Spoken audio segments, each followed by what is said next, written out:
Soğuşka dostlarım, hak Tatar tili için. Batıda, tuğuşta unutulgan köpten. Kövdesi kalın, bek, tamırı deren. Kart Tatar tilinin, men koptum hanı. Men, tuğgan balası, ölmegen canı. Men onun sesinden uyandım endi. Ne beymen men endi, ne zalim efendi. Men Tatar kedayman, tilimnin kulu. Tilimde caşagan jigitler ulu. Jigitler olarının sözleri yarlık. Adların unutmay, Türklük, Tatarlık. Bir keşe tuş gördüm bir Tatar üyünde.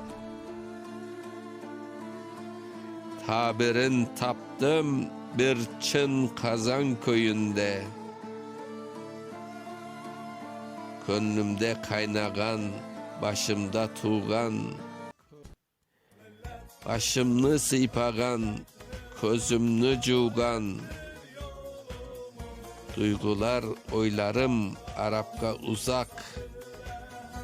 Acemge külünç pek, hocaga kazak.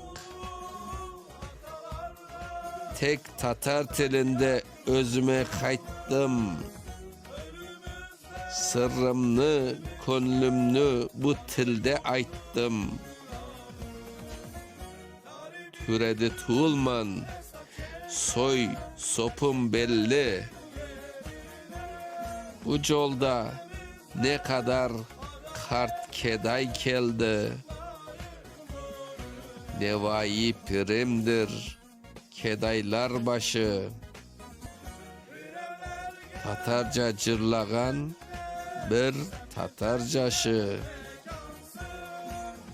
Tokaylar kardeşim, bir bakça gülü. Benimki könlü, benimki tili. Bekir Sıtkı Çobanzade. Okuyan Mustafa Şansal.